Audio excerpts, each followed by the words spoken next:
ერთ პატარა ქალაქში, სადაც სახლები ლამაზი მძივებივით იყო ჩამწკრივებული, ცხოვრობდნენ უკარგესი ბავშვები. სხვათა შორის ამ პატარა ქალაქს გარშემო ორჯერ დიდი ტყე ერტყა. ეს ტყე იყო ძალიან საშიში ერთი შეხედვით, მაგრამ შიგნით ძალიან ბევრი ცხოველი, ფრინველი, ლამაზი ყვავილები და ხეები ხარობდა. ბავშვებს ეს ტყე თავიანთი ეზო ეგონათ, იმიტომ რომ სულ იქ თამაშობდნენ, ერთობოდნენ და რაც მთავარია, ელფებთან მეგობრობდნენ. სამაგიეროდ ელფები ღამღამობით მოვიდოდნენ ხოლმე მათ ფანჯრებთან, დაუკაკუნებდნენ პატარა თითებით და მშვიდ ძილს უსურვებდნენ. მაღლიდან კიდე ვარსკვლავები იავნანას უმღეროდნენ. ამიტომ ამ ქალაქს და ბავშვებს ღამე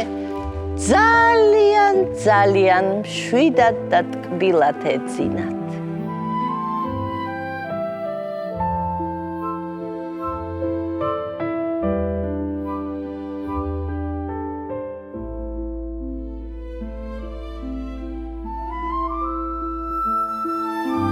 და ერთ საღამოს მოხდა ძალიან უცნაური რამ. ბავშვები, რა თქმა უნდა, წესიერად დააწვნენ საწყალში, მაგრამ ელოდნენ ელფებს, ელფებმა კიდე არ მოაკითხეს. არც ვარსკვლავებმა უმღერეს მაღლიდან იავნანა, ამიტომ რა თქმა უნდა არ ჩაეძინათ. რა თქმა უნდა იფიქრეს, რომ რაღაც უცნაურობა ხდება და დაიწყეს მოედანზე შეკრება.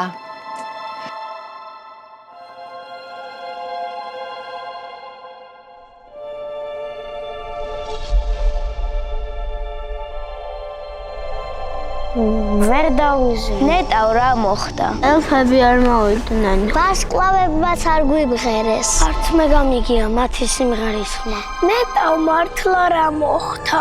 ხომ არ იცით ვის ეცოდინება? ელფებს ეცოდინებათ. და ელფები აქ რომ არ არიან? ხო და ჩვენ წავიდეთ ელფებთან ტყეში.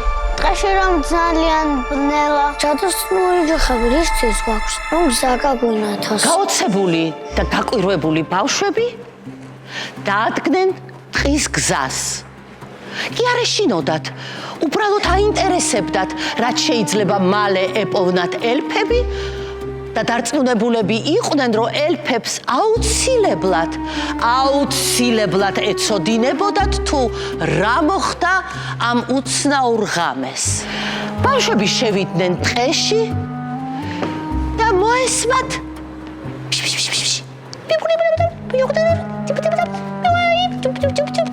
ეს იყო ელფების ხმა, რომლებიც მათკენ მორბოდნენ და ეტყობოდათ, რომ ისინიც რაღაცით შეშფოთებულები იყვნენ. ელფები და ბავშვები შეხვდნენ ერთმანეთს და დაიწყეს გარკვევა და ელფებმა უამბეს, თუ რა მოხდა ამ უცნაურ ღამით მათ თავს. დიდი ამბავი მოხდა. ციდან ახლად გაჩენილი ვარსკვლავი დედამიწაზე ჩამოვარდა. სადღაც აქვე ჩვენს ტყეში ჩამოვარდა. ჩვენ ჩადოსნური ჯოხები ავანთოთ და მოვძებნოთ. მოვძებნოთ. წავიდეთ და მოვძებნოთ. ხო, აუცილებლად წავიდეთ და მოვძებნოთ. გადავარჩინოთ. წავიდეთ და ვიპოვნოთ. წავიდეთ. ჩქარა.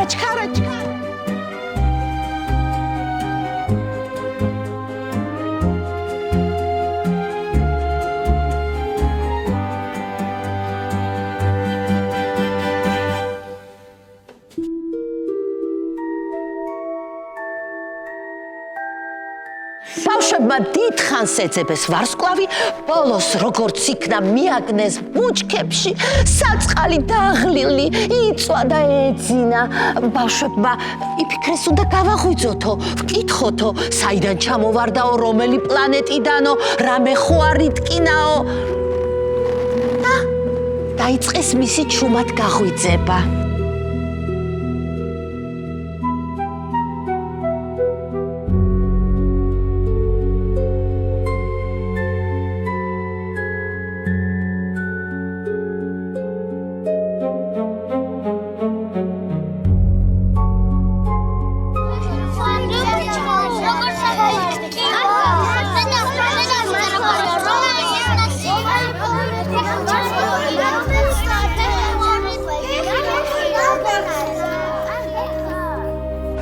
ბავშვებმა მოიტანეს თავისი ჯადოსნური ელექსირი, რომელიც ულამაზეს ბოთლებში ესხა. შეაშხუპუნეს, ცოტა დაალევინეს, ვარსკვლავიც ცოტა გონზე მოვიდა და თქვა ამბავი იმისა, თუ როგორ ჩამოვარდა მაღლაციდან. შაშეინოთ გავედი გარეთ, უჩებ ასტეროიდმა ჩამიქრო, რომ ფეხი დამიცდა და ჩამოვარდი. როგორ აგაკ ფეხი? რომელი ფეხი გტკივა? დიდი გზა გამოიარე? და შენ საიდან ჩამოვარდი მაღლიდან ძალიან? კოსმოსიდან. დედამიწა ნახე? კი, ნახე. დედამიწა როგორია? რა ფერია? რა ფერია გარედან? წვანე და ცისფერი. შახში მინდა. მინდა გითხრათ, ამ უღრან ტყეში საკმაოდ შორს, ღრმად, ერთი მიტოვებული ძველი სასახლე იყო და ყველამ იცოდა, რომ იქ ერთი უშველებელი ფრინველი ბინადრობდა, თუმცა არავის ნანახი არ ყავდა. ელფებმა თქვეს, რომ იცი რა, მოდი წავიდეთ იმ ფრინველთან, ვთხოვოთ, რომ ჩვენი ვარსკვლავი შემოისვას დიდ უშველებელ ფრთებზე და ეგ დედმამას დაუბრუნოსო. ზუსტად ასე მოიქცნენ.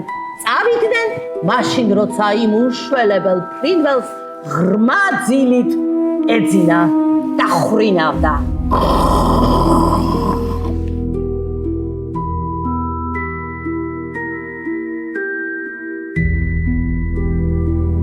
ჩიტმა ფრთები აიქნია და მაღლა ცაში აიყვანა პატარა ვარსკვლავი, სადაც დედა და მამა ელოდებოდა მას.